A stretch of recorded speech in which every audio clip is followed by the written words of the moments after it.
एक तरफा युद्ध विराम की घोषणा करके लगभग 40% हिस्सा जम्मू कश्मीर का पाकिस्तान को तश्तरी में रख के दे दिया। आतंकवादी संगठन बनाकर जैश ए मोहम्मद, लश्कर ए तैयबा, हिजबुल मुजाहिदीन, हरकतुल अंसार, इस तरह के संगठन बनाकर कश्मीर में हिंसा और लूटपाट करता है। मैं कश्मीर का हूं, मुझे किसी ने संग्राम राज के बारे में भी नहीं बताया। ये किया है हमने अपने इतिहास के साथ। अच्छा सर, जो जवाहरलाल नेहरू का रोल है कश्मीर की पॉलिटिक्स के ऊपर, आजादी से पहले का और आजादी के बाद का, उसको आप कैसे देखते हैं? जवाहरलाल नेहरू इस देश के लिए एक बहुत बड़ा अभिशाप बनकर के आए, और कश्मीर तो केवल एक उदाहरण है। उन्होंने भारतीय अर्थव्यवस्था का भट्टा बैठा दिया, एक लाइसेंस कोटा परमिट राज स्थापित करके जो भारत की एक उद्यमशीलता थी, एंटरप्रेन्योरशिप थी, उसको उन्होंने निपटा दिया। बेड़ियां डाल दी हमारी अर्थव्यवस्था पर और हमारे देश के पुरुषार्थ पर, किसी सुने सुनाए कपोल कल्पित समाजवाद के चक्कर में। फिर उनको लगता था कि इस देश को सेना की आवश्यकता नहीं है, हम पर कौन आक्रमण करेगा, हमारे लिए तो पुलिस ही काफी है। जबकि उन्हें मालूम था कि आजादी मिलने हुए अभी 3 महीने भी नहीं हुए थे कि पाकिस्तान ने आक्रमण कर दिया। 22 अगस्त 1947 को पाकिस्तान की तरफ से जम्मू कश्मीर पर आक्रमण हुआ और वो युद्ध सवा साल चला, और उसमें भी हमने जीतता हुआ युद्ध, एक तरफा युद्ध विराम की घोषणा करके लगभग 40% हिस्सा जम्मू कश्मीर का पाकिस्तान को तश्तरी में रख के दे दिया। इस अनुभव के बाद भी पंडित नेहरू ने सेना की सुध नहीं ली, अपने सुरक्षा के की व्यवस्था को शक्तिशाली नहीं बनाया, और उसकी कीमत चुकानी पड़ी जब चीन का आक्रमण हुआ। तो हमारे पास कुछ नहीं था सिवाय हमारी फौज के पास हौसला और बलिदान देने की जो अदम्य शक्ति है, क्षमता है, उसके अलावा और कुछ नहीं था। शौर्य के अतिरिक्त कुछ नहीं था, हथियार नहीं थे, बर्फ पर लड़ने के लिए कपड़े के कैनवस शूज जाकर के पहन के गए, ऊनी वस्त्र नहीं थे, गोला बारूद और बंदूक तोप की तो बात ही छोड़ दीजिए। इस स्थिति में लाके देश को खड़ा कर दिया, जबकि यह पता था कि चीन ने तिब्बत पर 1950 में ही आक्रमण कर दिया, और जिस चीन के साथ भारत की कभी कोई सीमा नहीं थी, वो भारत की सीमा पर आकर खड़ा हो गया। और ये 10 साल पहले हुआ, 12 साल पहले 1950 में, और फिर चीन ने 1962 में भारत पर आक्रमण किया। तो पाकिस्तान ने युद्ध छेड़ दिया, उसका संज्ञान नहीं लिया। चीन हमारे पड़ोसी तिब्बत को खा गया, उस पर भी माथा नहीं ठनका। तो एक बहुत अजीब सी मानसिकता से ग्रस्त थे नेहरू, यथार्थ से कोसों दूर थे, अपनी दुनिया में रहते थे। चाहे वो अर्थव्यवस्था हो, चाहे सामरिक हित हो, चाहे अंतरराष्ट्रीय रिश्ते हों। जब हम पर आक्रमण हुए, भारत का कोई मित्र ही नहीं था। जिस सोवियत रूस के भरोसे हम बैठे थे उसने मदद करने से इंकार कर दिया, और अमेरिका को तो हम अपना दुश्मन बना ही बैठे थे, और अपनी सेना का हमने खस्ता हाल कर रखा था। तो आप सोचिए कि मतलब मूर्खता की पराकाष्ठा पर था इस देश का नेतृत्व।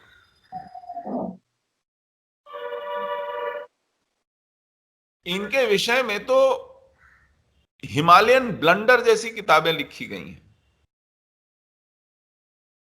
और ये ऐसे प्रधानमंत्री हैं जिन्होंने जीते जी खुद को ही भारत रत्न दे दिया।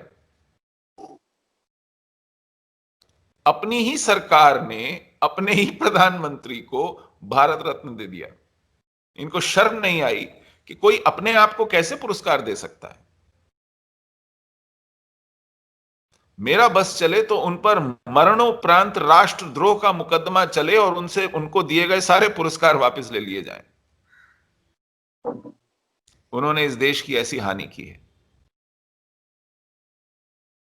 370 भी उन्हीं की जिद पर लगाया गया, उनके सारे सहयोगी मना करते रह गए। बहुत ढीठ किस्म के इंसान थे, माने नहीं। पहली बार किसी सेना अध्यक्ष ने भारत में अगर अपना त्याग पत्र दिया तो वो उनके राष्ट्र शासन काल में जनरल थिमैया ने दिया। उन्होंने कहा आप सेना की ऐसी दुर्दशा करना चाह रहे हैं, ऐसे में मैं सेनापति होते हुए ये नहीं देख सकता और मैं नहीं होने दूंगा, आप मेरा त्याग पत्र ले लीजिए।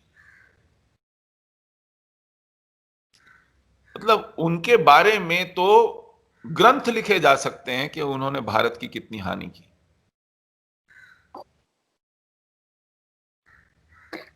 अच्छा सर, कश्मीर में पहले दामार हुआ करते थे।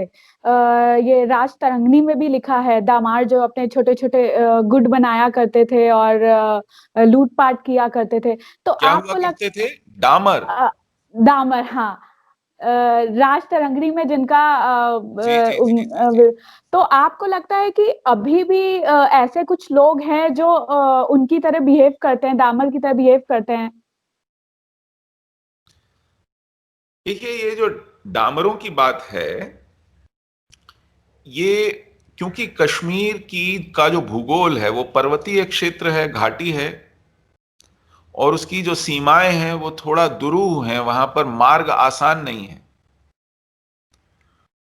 तो ये इन श्रृंखलाओं में बसे हुए, छोटी छोटी घाटियों में बसे हुए ये कृषक थे, पेजेंट्स थे, और यही सेना में सैनिक भी हुआ करते थे।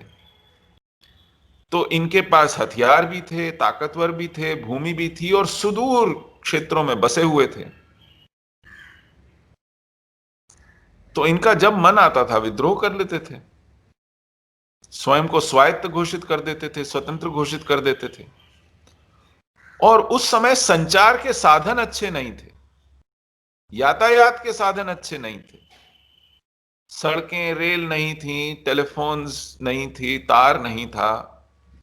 घोड़ों पे, बैलगाड़ियों पे, पैदल चला जाया करता था। तो इसलिए जो केंद्रीय सत्ता थी वो बहुत सक्षम नहीं थी ऐसे विद्रोहों को दबाने में, ऐसे गुटों को दबाने में। तो इसका वर्णन मिलता है कि सुदूर क्षेत्रों में विद्रोह हो जाया करते थे। आजकल जो कश्मीर में हो रहा है वो छोटे छोटे गुटों का लालच या स्वतंत्रता, स्वायत्तता के लिए अपनी शक्ति, अपनी सत्ता बनाने का विद्रोह नहीं है। आज एक पूरा अंतरराष्ट्रीय नेटवर्क, जाल, जिहाद का, इस्लामी विस्तारवाद का, वो कश्मीर पर हावी होने का प्रयास कर रहा है। और वो इस्लाम के नाम पर आतंकवादी संगठन बनाकर जैश ए मोहम्मद, लश्कर ए तैयबा, हिजबुल मुजाहिदीन, हरकतुल अंसार, इस तरह के संगठन बनाकर कश्मीर में हिंसा और लूटपाट करता है। और इसमें पाकिस्तान से, अफगानिस्तान से, और कभी कभी तो सूडान से, चेचनिया से, ईरान से, उज्बेकिस्तान से, कजाकिस्तान से, जगह जगह से, तुर्कमेनिस्तान से लोग बुलाकर इस्लाम की खिदमत में और मजहब का परचम लहराने के लिए बुलाए जाते हैं। चलिए साहब, कश्मीर में जिहाद लड़ना है। ये अंतर है। अच्छा सर, कश्मीर में और हमारे पूरे देश में बहुत सारे ऐसे अनसंग वॉरियर हुए हैं जिनके बारे में हमें पता भी नहीं है आजकल। जैसे कश्मीर में रानी दीप्ता और राजा ललिता दीप्ता, ये सब। तो इनका जो इतिहास है उसको कैसे प्रिजर्व रखा जा सकता है? उसको पढ़कर और उसको पढ़ाकर। तो आपको क्या लगता है कि उसके लिए क्या करना चाहिए? क्योंकि आजकल की जो जनरेशन है, मुझे नहीं लगता कि उनको इनके बारे में पता भी होगा।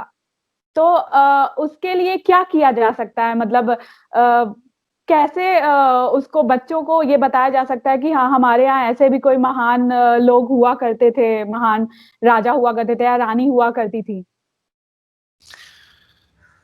क्योंकि कश्मीर में, मैंने कहा ना, जो राज्य व्यवस्था हावी है पिछले 70 साल से, जिसको हावी होने दिया गया, वो कश्मीर का इतिहास अपने ही बच्चों को नहीं पढ़ाती। वो इस्लाम के आने से पहले के कश्मीर के बारे में किसी को नहीं बताती। उनके इतिहास का बोध कश्मीर में इस्लाम के आने से ही शुरू होता है। तो ये सब इस्लाम पूर्व का इतिहास है, जो बड़ा भव्य इतिहास है कश्मीर का। अब 4 साल पहले मैंने आईआईटी मद्रास में कश्मीर पर भाषण देते हुए लोगों से पूछा कि आपको ललितादित्य के बारे में पता है? तो एक आध हाथ से ज्यादा कोई खड़ा ही नहीं हुआ, किसी ने सुना ही नहीं था।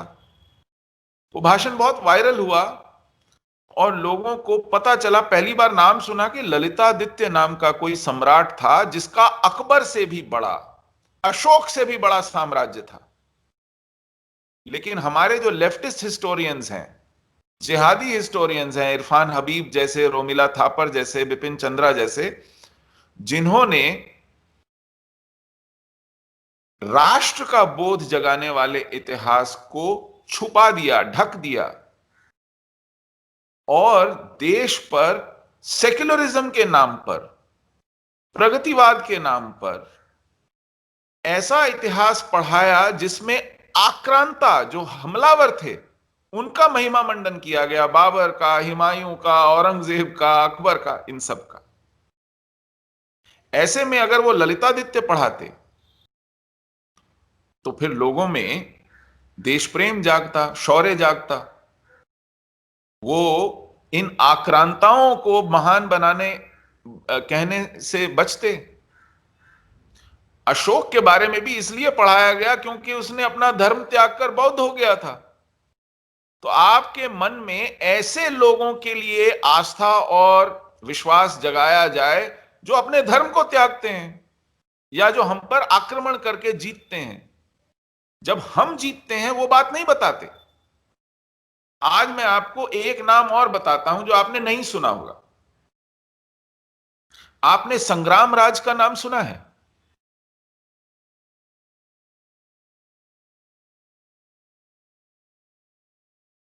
नाम सुना है आपने संग्राम नहीं राज का? नहीं। ठीक है। आपने महमूद गजनी का नाम सुना है? हाँ। हाँ, देखिए, अब महमूद गजनी का नाम आपने किस संदर्भ में सुना है? मैं तो हिस्ट्री की स्टूडेंट थी, तो उसी में मैंने पढ़ा था। हाँ, मतलब किस सिलसिले में, किस अ, कॉन्टेक्स्ट में? मतलब जो उन्होंने बैटल लड़ी थी और जो लूटपाट किया था, ये सब, इन सब हाँ, के बारे में। 14 बार भारत पर आक्रमण किया, 14 बार। और सोमनाथ को बार बार तोड़ करके लूटा। सोमनाथ मंदिर है ना हमारा, हाँ, मंडे ज्योतिर्लिंग। टाइम पर, हाँ। हाँ।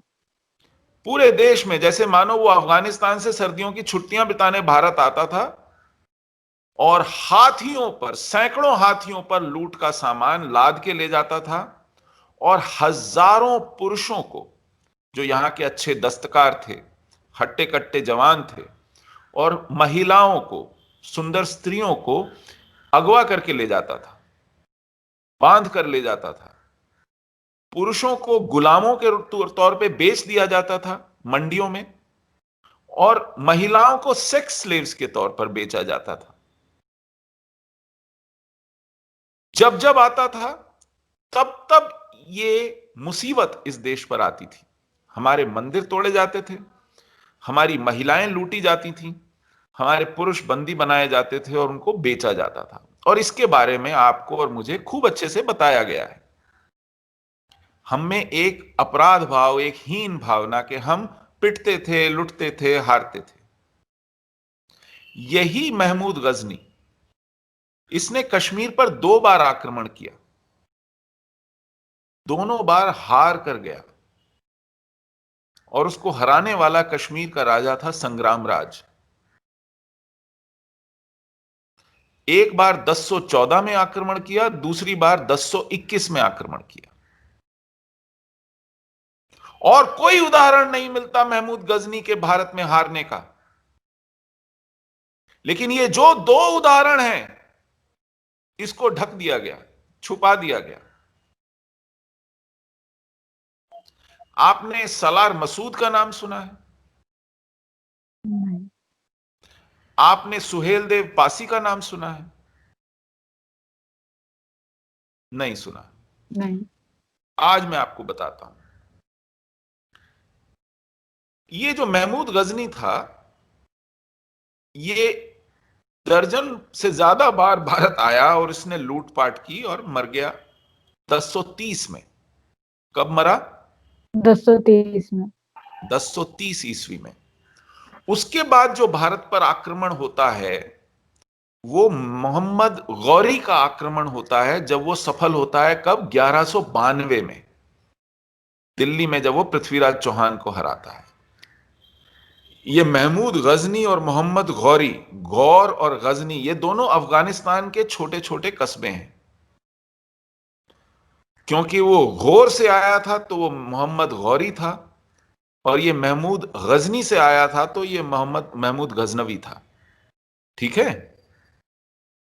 अब 1030 में महमूद गजनवी मर गया, और फिर मोहम्मद गौरी आया 1192 में, दिल्ली जीता। तो बीच में कितना अंतर है? 162 वर्ष का अंतर है। तो भाई 150 साल तक कोई क्यों नहीं आया?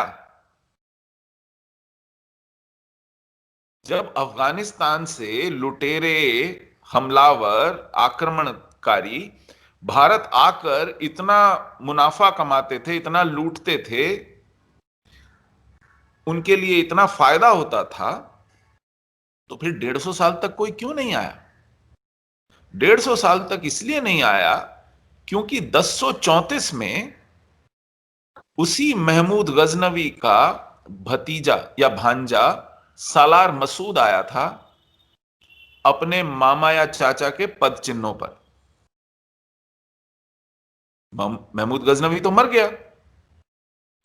तो जब वो आया इसी तरह अपना फौज लेकर, तो आप तो लखनऊ में बैठी है ना, लखनऊ की बगल में एक बहराइच है ना, बहराइच नाम सुना है आपने? हाँ। जिला बहराइच है, लखनऊ के साथ में ही हाँ। लगता है। हाँ।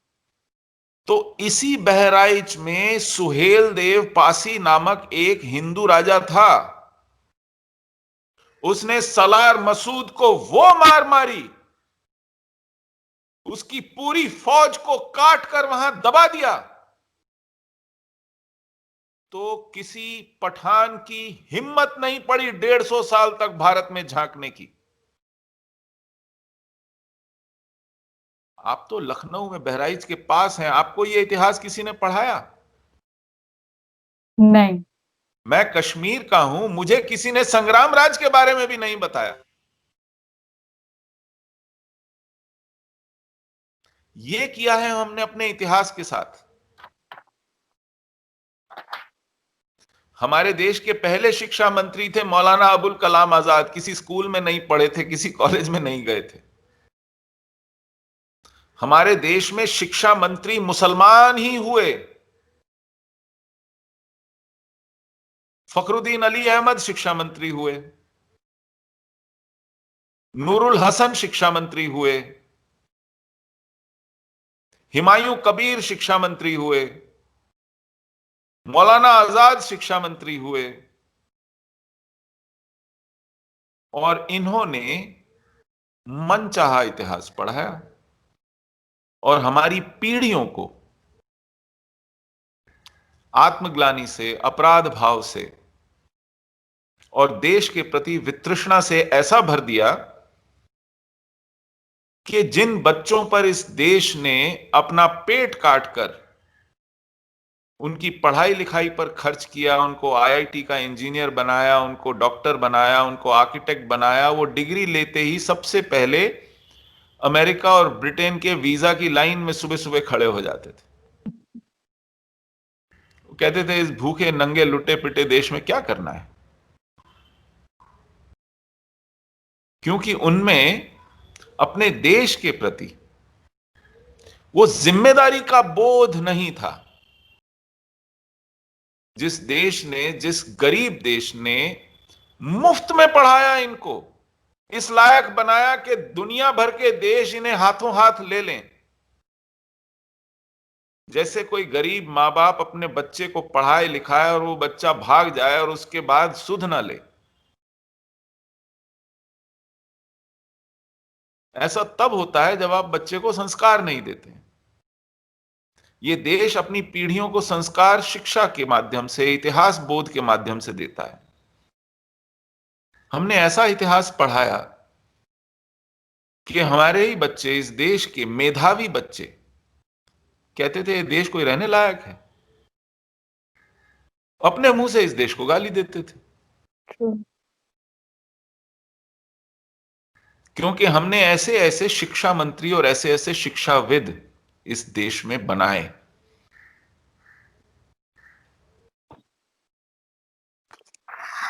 अच्छा सर, ये जो चुनाव है 2020 जम्मू कश्मीर के जो चुनाव है, उनसे हम क्या एक्सपेक्ट कर सकते हैं?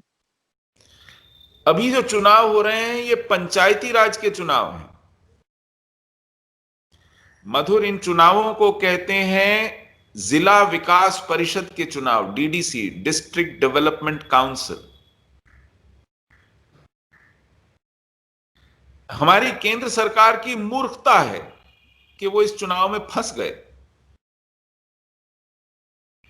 गुपकार डिक्लेरेशन के जो दल थे वो जब एक एक करके छोड़े गए तो उन्होंने मिलकर के ये फैसला किया कि हम चुनाव का बहिष्कार करेंगे। ठीक है, तो केंद्र सरकार को लगा कि अरे ये चुनाव नहीं लड़ेंगे तो हम बिना लड़े जीत जाएंगे। तो इन्होंने जिला परिषद चुनावों की घोषणा कर दी। जैसे ही इन्होंने जिला परिषद, विकास परिषद चुनाव की घोषणा की, गुपकार डिक्लेरेशन की पार्टियों ने कहा हम तो चुनाव लड़ेंगे। अब ये सब मिलकर के चुनाव लड़ रहे हैं,